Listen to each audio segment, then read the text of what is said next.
Hey, good afternoon, folks and athletes from all around the world. Thanks for joining us in the SFuels STADIUM. It's a warm, balmy 70 degrees here in Raleigh, and that's almost double what it was at the start of the week, so it's been a big change for us. Thanks for joining us, and please welcome our 100-mile world champion and world record holder, Zach Bitter. How you doing there, buddy? Good. Thanks for bringing me back.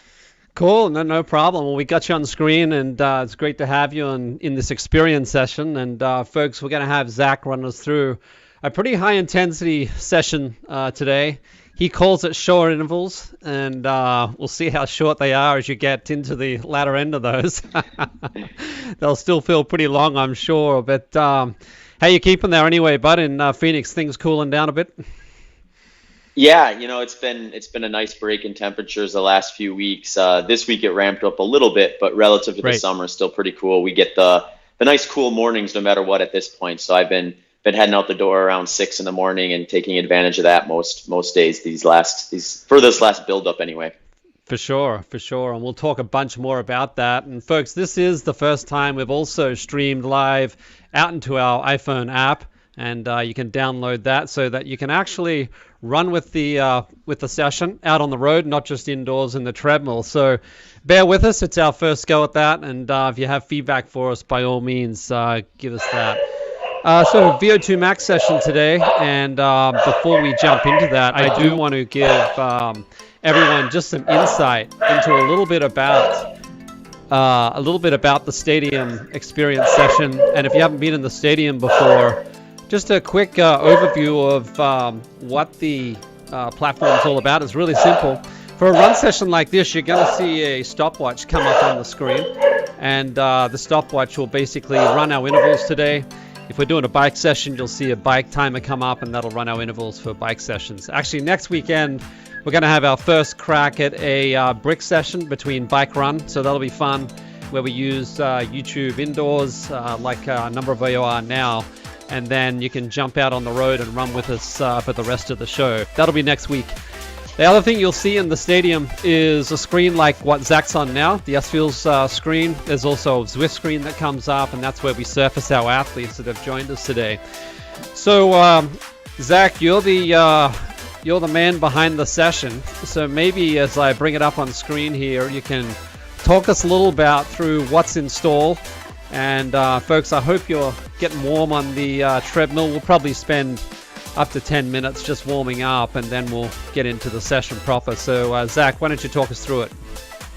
Yeah, this is a fun one. I really like the 3-minute structure for the interval side of things here, because when you're targeting that V02max kind of system of training, although there is going to be crossover, or what you maybe call like bleed out into the other systems of training where you will develop and improve there as well, the main target in terms of optimal development, especially at the pace that you're going to run these at, is going to be in that kind of relative intensity. Right.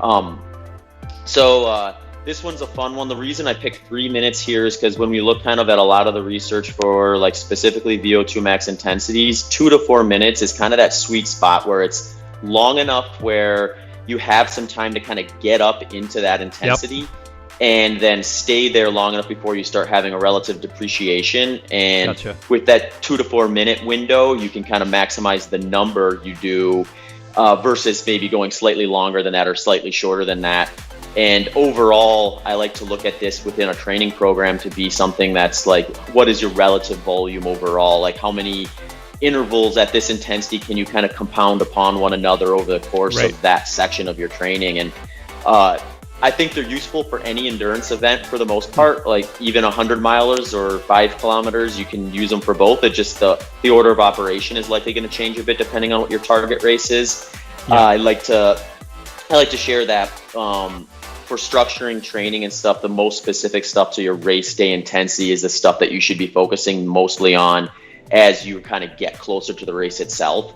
So naturally, given the intensity of a 3-minute interval or a VO2max type of intensity, it's going to be right in that kind of 5K wheelhouse for a lot of folks. Right. 3 to 5K. So if you're doing a race like that, you're going to see a lot of these type of sessions kind of show up as you get closer to race day. Whereas if you're training for like a 100 miler, you want to still do these to kind of get the improvements from them. You just might put them a little earlier in the training plan so they're spaced a little bit further away from the specific intensities you'll be doing on race day. So if you're doing a 10K or a 20K or a 40K, you would still keep the time limit to like 3 minutes, but it's more a function of the number of the intervals?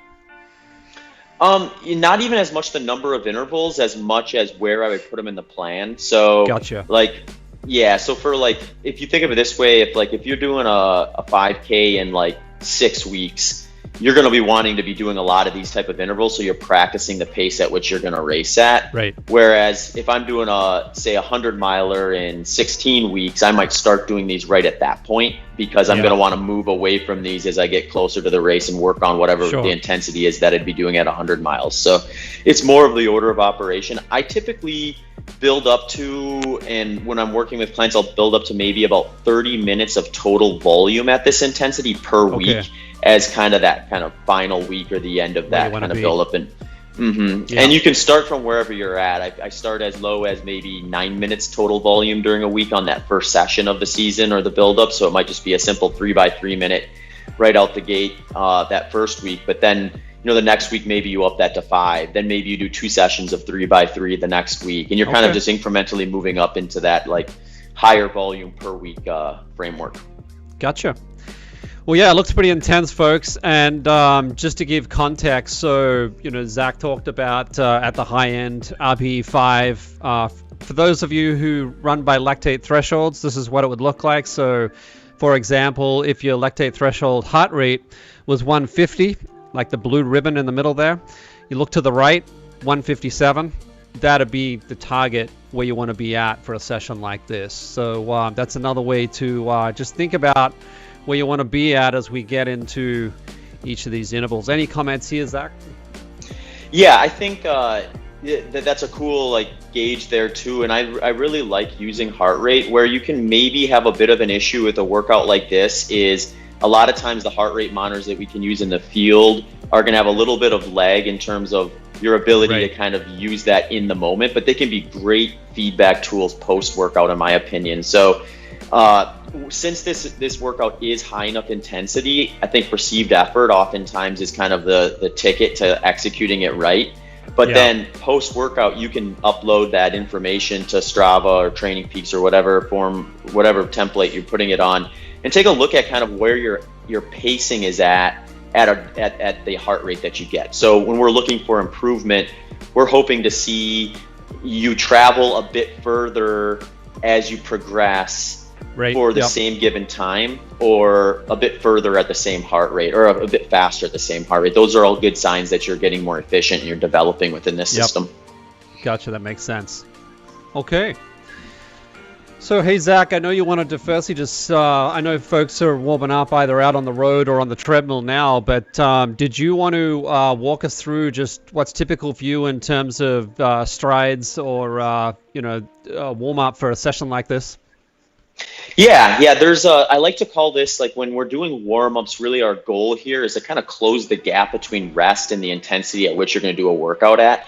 Right. What we're trying to avoid is you getting injured or having a subpar first couple intervals by kind of closing that gap with the warm-up. So when we're looking at a session that has the intensity of this one, you want to ease into it with just some easy jogging.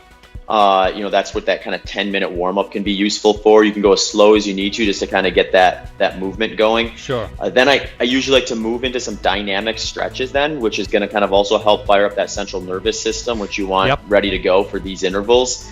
And that dynamic stretching is kind of a good way to close the gap between the warm-up and the strides, so that you're ready to kind of take on the load from the strides themselves. So usually for the strides, I'm targeting about 3 to 4 of them. They tend to be roughly 100 meters in distance, with maybe a 20 to 25 meter buildup, and then a 50-ish meter kind of almost all out sprint or close to that, and then a deacceleration into the final 20-25 meters of that 100-meter stretch. And if you do that about 3 or 4 times, that's going to really help kind of close the gap between your warm up, your dynamic stretching, and the pace at which you're going to kind of do these 3-minute intervals at.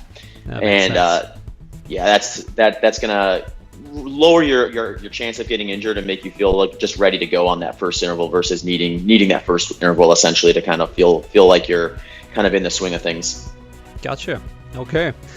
Well, I assume you had to do a few of these dynamic stretches as you paced Nicole in that Javelina 100 race just to stay with her there. Yeah, I was at risk of being dropped with her pacing that day. It was a cool event to be part of, and I was happy to have a front row seat for her awesome. accomplishments on that day. It was great for both of you. Well, folks, we're going to start the countdown timer. It's 2-minute countdown, and we'll get that just counting down now. And as that comes into 0, we'll get moving on the first interval, which, as we've said, is a 3-minute interval. And we've talked about the interval pace that we're going to be running at this afternoon. And we got a bunch of topics, Zach, to get through. And absolutely, we want to talk a little bit more about your and Nicole's experience there at the Javelina. It's just an awesome spectacle. And just also, kudos to Jamil and the team for pulling off that race and just bringing racing back. It's just great to see. So we'll get into talking about that. You had a pretty big morning this morning out on the trails or on the track? Yeah, it's been the weekends have been very short oval loops for me recently. I've been out there kind of just fine-tuning the race day environment that will be my course in about 3 weeks from today at the Desert Soltice Track Invitational, where I'm gonna see how far I can go in 24 hours. So this morning was a 30-mile run out on the track, kind of targeting about the intensity that I hope to be able to sustain during that 24-hour. So the track ones usually end up being a little bit faster than what ends up coming out on race day, but it's close enough where I'm definitely addressing the mechanics and the things that I'll be using for a good chunk of that 24 hours. So as monotonous as it can be, it's good to get that stimulus in and really kind of learn the pacing. Just the mental piece there too, right?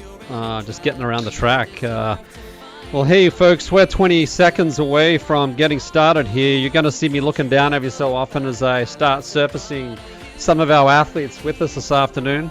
Eric Tau's with us. We got actually, I think, a dozen SFuels runners with us this afternoon, so that's awesome. And here we go now. 4, 3, 2, and 1. Let's bring that up, folks. This is the first interval set now.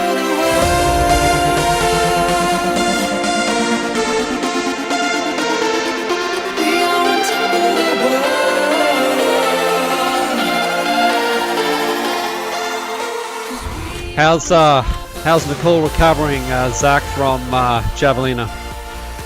She's bounced back pretty quick, actually. She gave herself about a week to kind of just really let everything kind of catch up, and really didn't do a whole lot of running at all. And then the second week, the recommendation I had for her, and she accommodated, was no structured training. So it's you can go out and run if you feel good, but as soon as you don't want to be out there anymore, then you got to give yourself that chance. And that 2 weeks after a race like Nicole had, where she had a pretty solid build up towards it, it was kind of that A race, that peak race for that side of the calendar.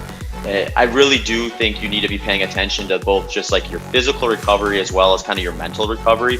Gotcha.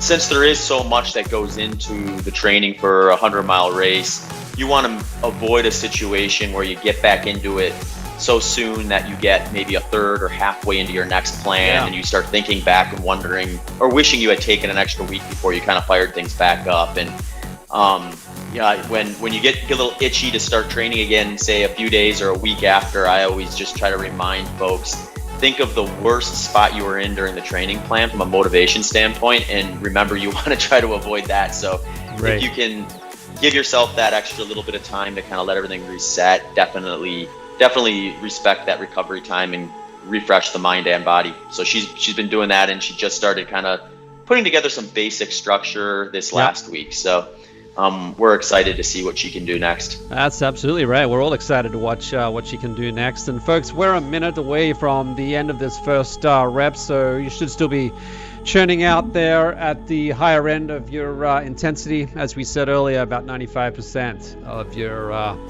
max heart rate. So it's high intensity, like we said. How was the plan versus actuals in terms of timing over the miles at Javelina? Nicole was pretty much ran to the plan.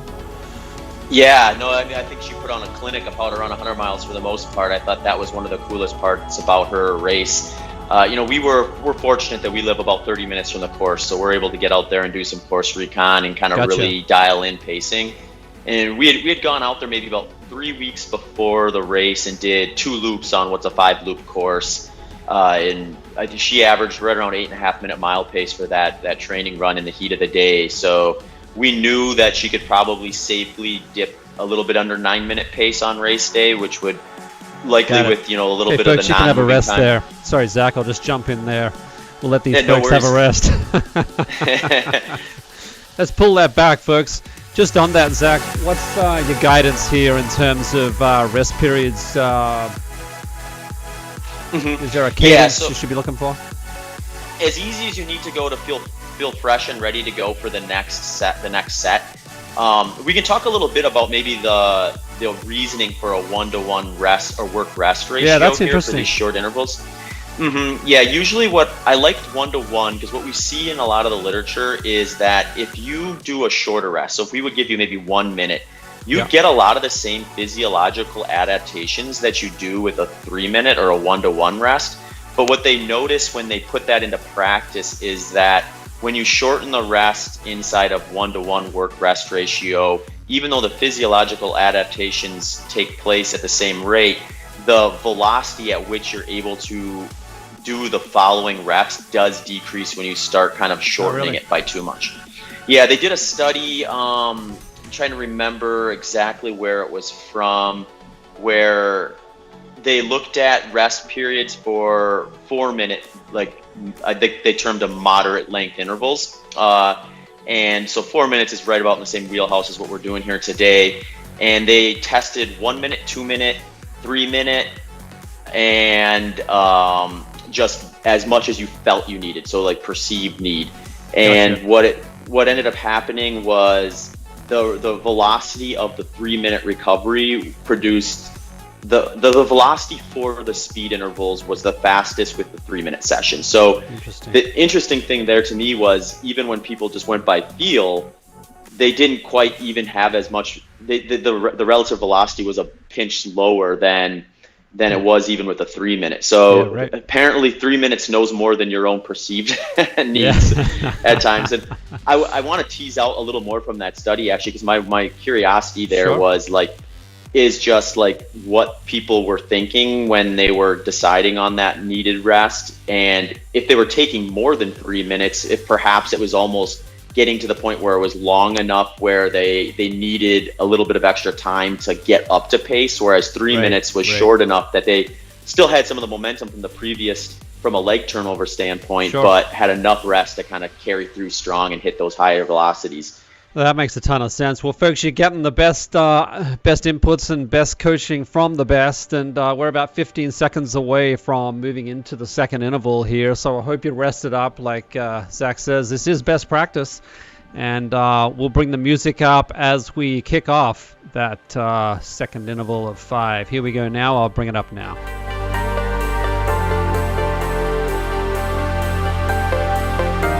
All right, round 2. I always like 2, 3, and sometimes 4 of this session because 1 is always a little bit of a.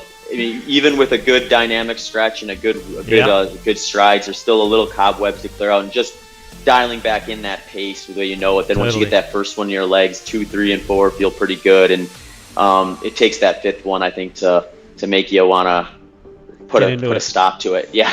Well, you'll be happy to know that Dan Plus says exactly the same thing, so don't feel bad that you're just lazy on the first one or anything. But yeah, I think all of us certainly struggle on that first rep of a set, and good to see Eric here churning out the miles with us this afternoon at the stadium. And I know we've got a bunch of folks that are with us, and maybe I should show some of the racing results, Zach, that's been happening recently. John Hill down in Australia, actually, he's one of the distributors globally for SFuels. went into one of the triathlons down there. He's actually done about 23 world championships in Kona, so, you know, well experienced athlete. But this was the season that he moved across to low carb, high fat, and he took out the podium, 3rd overall, and did it all on SFuels, and just really, he was quite questionable of whether this could really support the intensity, Zach. And I don't know if you want to comment maybe as we get into some of these other reps, but maybe while I'm just on racing, just to bring a few other examples up. I know we've got Eric with us running today. He took out the 100K race in Kansas recently, and it's awesome to see Eric top the podium there. 10 hours 31 for 100K, so it was great performance from Eric. And tuning in with us, I'm not sure if she's running with us this afternoon, but I know she's listening in. And Zach, I think she may be one of your own athletes that you're coaching, and that's Michelle Hearn. Right. I think you're right.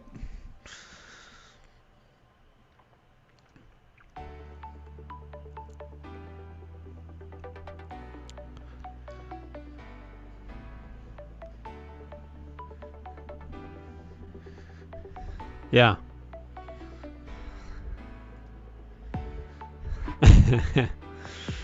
Sure.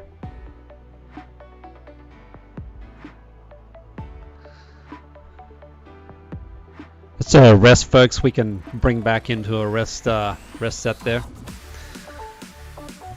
Sorry, Zach. Oh yeah, no worries. But yeah, so we were finally able to get an event that got off the ground, and she had an incredible performance at running right around 44 miles in that 6-hour time frame. So she's got her sights set on the next one, and we're diligently planning the build up for that at the moment. So don't forget about Michelle. She'll be back on the race course before you know it. That was cool. Like, she was so excited at the end of the race, and you know, she's gone through a ton, and she spoke about it in her recent podcasts, and talks about her story. It's a fascinating story, and it's just great to see her competitive. In fact, I think it might be the fastest the longest 6 hour in the US this year from women. So it's just great to see her performing at this level, and it's really her first ultra, as she says. Yeah, no, it's always good to get that first one to your belt, because then you can kind of look at what went well and what you could tweak to kind of, you know, eke out a couple extra miles, or if it's a fixed distance, a few extra minutes, or depending on your first experience, sometimes hours. And that's always kind of a fun one to kind of have under your belt. And when you can cover the most distance in a calendar year at that particular event, it means you not only stacked up well at that course on that day, but you stacked up well against anyone else who did that similar stuff throughout the rest of the year. So it's an exciting result to have. Folks, we're a minute 20 to go still in this rest period, and then we're going to get into the third interval this afternoon. So I hope you're getting your breath back and getting that heart rate drop off what it was, and then we'll ramp it back up. $6 million question is, Zach, for you at the 24-hour. Where do you think you'll land on miles and kilometers? Yeah, it's a good question. It'll be, assuming all goes well, the first full 24 hours that I've run. To date, the longest I've ran continuously is about 17 and a half hours, so I definitely have some unfamiliar territory, which I think is the beauty of the sport. I love ultramarathons for that. There's a lot of uncertainty. And for me, I've got like a few goals. My high-end goal, or A goal, is to try to go 180 plus miles in that time frame. I think 180 to 190 is a target for me, which is like right a little bit under 7.5 minute mile pace, up to 8 minute mile pace moving time is what I would need in order to hit like that range. Right. But with that said, you know, a lot of things have to go right to hit that for me. So I also want to make sure, like what I was speaking about with Michelle's first experience, is make sure I do get that full 24-hour experience under my belt, so that I can, whatever the result is, build off of it and hopefully make improvements later on. I think the 24-hour timed event is a really intriguing setup, and it's one I want to really kind of focus in on in the next few years and kind of see where my potential is there. Hey folks, we're back into interval number 3, and the 3-minute clock is kicked off, so please ramp it back up to our RPE 5, and for you what that is in terms of lactate threshold and max heart rate. Well, Zach, we're all going to be watching and fascinated just to see, do you know if there's a, I'm sure there's tweets or what have you, but there's no live stream or anything to that effect? Yeah, the Desert Solstice tracking device put on by Aerovipa Running, and they do a very good job of streaming and updating a lot of their events. In fact, Desert Solstice actually has a live stream video that will have a camera on the track all day. The monotony favors the spectator in the sense that you can see the entirety of the race if you want to. I don't know that you want to, but you can definitely check in whenever you want and see how I'm looking and pacing and everyone else out there on the track on the 12th. Going into the 13th, so their website at Aerovipa would have the details for some of that stuff. Cool. Michelle's just messaging us real time here, and she's pretty switched into just watching this session this afternoon. I'm not sure if she's on a treadmill, but the fact she's typing out text, I figure she's not. Yeah, I think Michelle mentioned that she was going to be spectating today, so. Hopefully she's resting. Yeah, well, that's right. Okay, her plan starts on Monday. We're about 1:10 to go, folks, on this third of the 5th rep, and looks like a number of you have ramped it all back up, which is great to see. So, Zach, coming back to just this whole session that we're doing this afternoon, V02max sessions. I recall doing a lot of that in track in school, and that was more with respect to cross country and 10K running, but you're obviously advocating it for ultra running, and be keen to kind of just get your background to that, and maybe, I don't know if you always did it or it's something that you've introduced more recent years. What's the background? Yeah, so the irony there is I got into ultra running so I could get away from short intervals originally.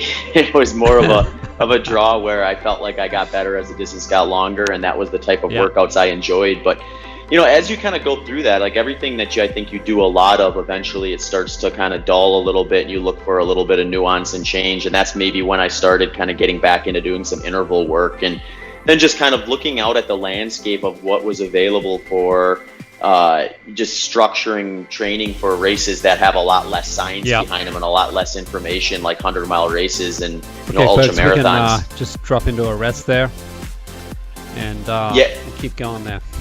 Yeah. So then when I was looking at it, it seemed like there's a couple good reasons to maybe do these short, faster sessions. And the two that I lean on, that I like the most, is just from a durability standpoint. When you get into the phase of training for really long ultras and you're doing a lot of kind of low intensity, long efforts, you can develop imbalances that are fairly unique to people who are running a lot, and you can get a lot of overuse injuries if your body's not kind of durable enough to kind of handle that kind of volume. So I find that doing some of these almost more strength-based workouts early on in the season can kind of set you up to be able to kind of maintain a little more balanced muscle system. Yeah, that makes sense. Yeah. And the other thing too is just even from like an aerobic standpoint, when you do some of these shorter intervals, what you can sometimes do is actually like increase the ceiling of where your potential is there. So when I started implementing some of these shorter intervals back into my training, what I noticed is when I did go back and start really testing where my aerobic threshold is at, I was able to kind of push that a little further down in pace. So you see some improvements in like your aerobic threshold pace, as well as your lactate, your lactic threshold pacing as well. So there is that kind of that crossover that it comes down. Now, obviously, the pace at which you work out is going to fine tune that intensity the most direct and the most. But we do want to kind of step away from thinking that that's all it does. It's going to kind of have a lot of crossover into some of the other areas as well.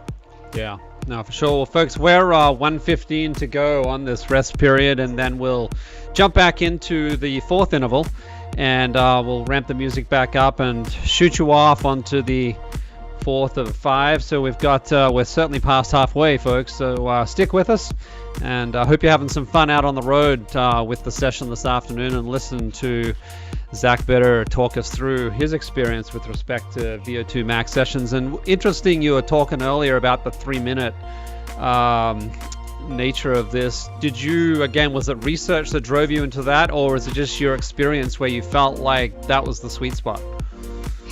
Yeah, when I looked into kind of structuring some of these intervals, one thing that I noticed was that when you looked at some of the studies, there's a study by Seeler and Shorson, I believe, were the people who conducted the experience. They looked at intervals that ranged between, I believe it was 1 minute up to 6 minutes. And what they identified was that the time spent at the desired intensity was highest overall in that 2 to 4 minute range. Gotcha. So we might just get them back onto this fourth interval here, Zach. I'll bring the music up, folks, so those on the street know that it's time to ramp that intensity back up again. So yeah, more so the research kicked you into that, Zach? Yeah, it's just the 2 to 4 minute time frame kind of puts you in a position to have it'd be long enough for you to get up into kind of that VO2 max intensity and then maintain it without having like a relative degrade by the end of it, or do too much in like those first couple and have that last one not get up into the system because you just fatigued yourself too much. So I mean, the way to think about it is what we're looking for is quality over quantity. So the more time you can actually spend at the intensity you're targeting, the better that stimulus is going to be. And research seems to point towards 2 to 4 minutes to be kind of a sweet spot there. Gotcha. Well, folks, while we're on research, we just published a paper, I think it was Monday, actually. It's lots happened this week. But it's an article that we've written a little bit about fat oxidation and beyond exercise, what else can contribute to improving the efficiency of it. And obviously, we talk a lot about low-carb, high-fat diets and fasting and obviously training. This particular article is starting to look at a few specific foods and their role on affecting different parts of the fat oxidation cycle, whether that's lipolysis or whether that's transport of fatty acids in the blood, or whether that's getting it into the mitochondria, or ultimately the efficiency of the mitochondria. And this article talks a lot about that, those 4 steps. And then we talk specifically in this article, and I think we're going to go on to write multiple parts of this article, but this one is focused on coffee. And I think a lot of us think it's all about the caffeine, and really with respect to improving fat oxidation, it's not actually about the caffeine. It's more around some of the other compounds, particularly the cholinergic acids, and we talk about that in the article here. And then we get into the second food, which is cacao, or chocolate as we probably better know it or consume it as. And again, it's not really about the caffeine. But Zach, I know you're an avid coffee and user of some of our products that certainly use a ton of cacao in it. Why don't you talk a little bit about that?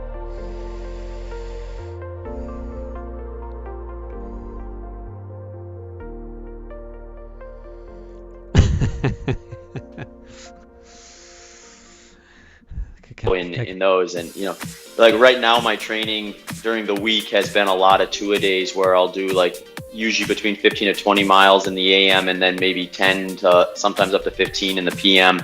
Gotcha. For about 28-30 miles of really low intensity slogging around Phoenix. And what I find is bring that back to a rest, folks, as we come out of that 4th rep. Sorry, Zach.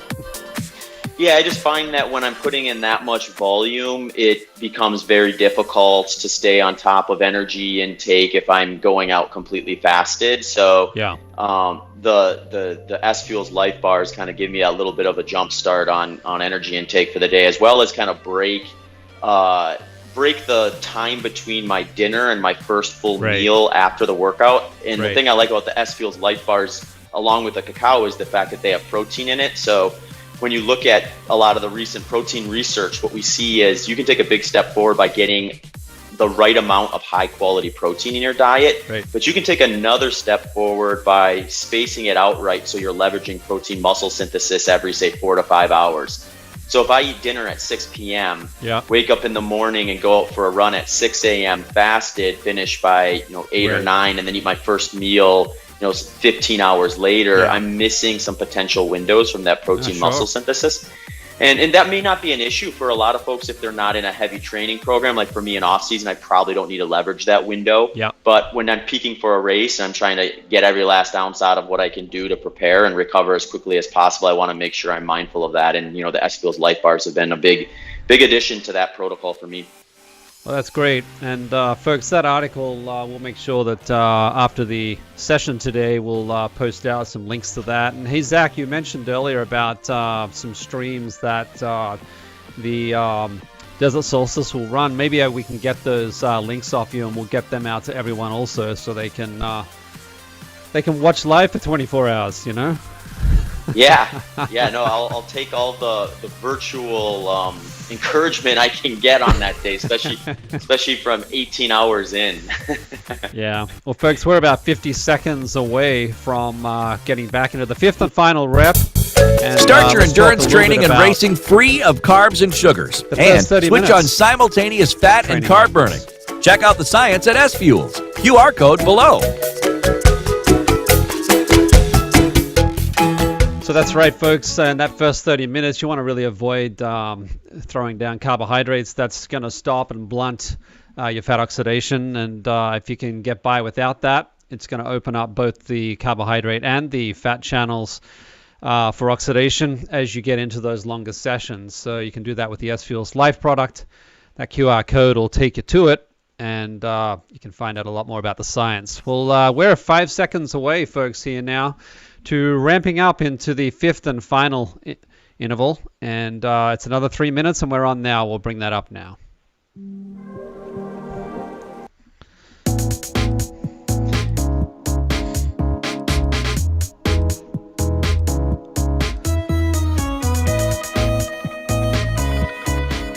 So what'd you say earlier? You're about 3 or 4 weeks away from race day, Zach, and what's the kind of mileage you're sitting at the moment per week? Yeah, so I'm 3 weeks out from today. I usually do about a 2-week taper for something like this, so I've got 1 more week of peak training. This has been the highest volume training block I've done to date. I hit a 203-mile week 2 weeks ago. Then I did what I call a deload week, where I just reduced volume and intensity, where for this particular context, it was just reducing volume because there's just not a lot of intensity happening when you're trying to run 200 miles in a week, at least for me. So I had that deload week. Then last week I did about 190. This week's probably going to be between 200 and 205, depending on what I do tomorrow, because I'm sitting at 175 after the 30 miler today with 1 day left in the week. And the joints and everything's good? Yeah. The really interesting thing about this buildup that I've been noticing is physically, I haven't felt like it's been beating me up that badly. It's been more of just a mental challenge, I think, or a psychological battle to a degree, where you finish the second run of a day where you hit close to 30 miles or 30 miles, and then you feel good that you got that done, but then you recognize that, well, in 12 hours, I got to go out and do it all again. Yeah. So it does kind of eat away at you a little bit. So I always try to spin those type of situations on their head a little bit, because ultimately there will be a point, if not multiple points, during this 24-hour race where I don't want to be out there, and I have to find a reason to keep moving and stay motivated. Yep. So when I hit those points during training where, maybe I'm 10 miles into the run in the morning and just feeling like, is this really worth it? That type of a mindset, I start thinking, okay, this is my opportunity to practice what's very hard to experience in training that always presents itself in an ultra marathon. So I look at those as kind of dress rehearsals or points of reference that are going to be much closer in my mind than, say, the last time I raced. Sure. Because that's really the uniqueness of a lot of these races, where, like, especially when you get up to 100 miles and beyond, you're just not going to come anywhere close to race distance in training like you could for the marathon, or things shorter than the marathon where you can easily run up to race distance in a lot of cases. So having those experiences in training, albeit you need to be careful not to overreach, but those can be good kind of mental wins if you can lock those in and just push through them. Because what I a lot of times see is, like, when you get kind of low on yourself about that, if you kind of stick to it, you get through the clearing and then you feel great. So that's a good reminder to me that you hit a low point in a race, it's easy to think, it's only going to get worse than this and I can't tolerate it getting progressively worse, when in reality it might be bad, but then you oftentimes find yourself laughing about how you feel better after running 10 more miles. Right. So right. I think having those close context exposure points have been useful, but time will tell. In 3 weeks we'll find out. Yeah, well, 200 miles is the big week, folks, and it's great to see everyone that's come through those 5 intervals there, and Eric's just come out of that 5th interval, and I was showing a bunch of athletes who are with us this afternoon, and we'll jump out of the Zwift now and just jump into the recovery kitchen. And thanks for talking a little bit about your approach to protein. There's Zach, whether it's the bars or the Revival chocolate drink. And folks, if you haven't used SFuels, in the lower left there, there's a QR code if you want to sample a bunch of the products. It's a low-cost pack we put together, and you can check that out. Zach, it does intrigue me, though, 200 miles this week coming, and then after that, you've really only got 2 weeks till race day. That's is that typical in terms of the type of mileage in terms of taper, 2 weeks after coming off such high mileage, like for a pro runner? Yeah, I think you see a lot of different structures with tapering. I think I've seen folks just do a single week. I've seen folks do 3 weeks. Usually, I've usually done for A races between 2 to 3 weeks. What I find is if I do 3 weeks, then I do a little bit better with what you'd call maybe a reverse taper, where that first week into the taper is a pretty big step back in volume intensity. Right. And then you might kind of ramp up relative to that first week of the taper in the second week, before kind of just taking whatever rest you need in that final week leading into the race. So for me, you want to look at some of the individuality of the person as well, where you take someone like myself, I respond to volume very well. I can bounce back really quick from low intensity, high volume training. Whereas sessions like what everyone did today are the ones that tend to really take things out of me. So if I'm doing a lot of those type of sessions, I might need a little more rest, or just have to be a little more cognizant of how much of it I'm doing leading into race day. Gotcha. Versus the volume side of things. But there's folks who are on the other end of that spectrum as well, and they respond to these short intervals really well. Some of them are great candidates for what we'd call block training, where they could do this workout today and then do it again tomorrow and be no worse for the wear from an injury standpoint. So you do want to kind of get to know your body and recognize like which workouts tend to beat you up the most and which ones do you kind of bounce back for, and start kind of. Sure. Yeah. Well, folks, a number of you are just making some comments there on YouTube chat. I see, and there's a question here on how my 5K was. I did let folks know, Zach, on my massive session race today at 5K. But, folks, it ended up pretty well. I came in at, I think, 1948 for my 5K, so it wasn't too bad for me. And it was great to finally get a race, frankly, of any type under your belt at the moment. So, folks, we got a number of other stadium sessions coming up between now and the end of the year. We have each Tuesday morning, a high-intensity session.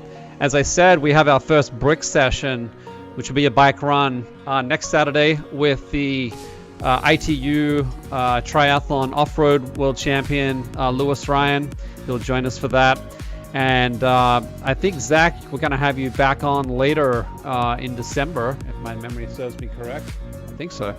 But Zach, we're going to be really watching closely as you get close to your Desert Solstice race date. Yeah, I think if my memory serves, the next one I lead, I'll have some stories to share about how the 24 hours going. I'm hoping they'll be positive stories, but I'll tell them either way. So come and join us for that one. It's just great to be hearing what's going on and what the plan is, Zach. So all the best for that race coming up. And folks, thanks so much for joining us in the stadium this afternoon. I hope you found it interesting listening to what it takes to prepare for an attempt like what Zach's teeing up ahead of him. If you want to grab a few snaps there in Zwift or out on the road and put it up into Instagram, there's a bunch of stickers there. You can just type in SFuels in Instagram or Facebook, and these stickers will come up, and you can whack that on your photo and push it out there. So Zach, 200 miles, you got a big week ahead of you.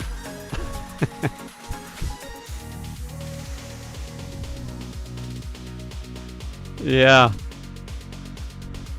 Oh, that's right. Here, which will be good. But yeah, I'm excited to put the final piece to the puzzle on and then see what it produces on race day. Sure. Well, folks, it's been a blast having everyone on the stadium, in the stadium today, and on the road and here in the treadmills around the world. We've got folks from Philippines and the US and Singapore and Australia, so it's great to see you all. And be safe, be well, Zach. Keep well, and all the best for your taper as you come into the pointy edge of your session for your race. So thanks for joining us again this afternoon.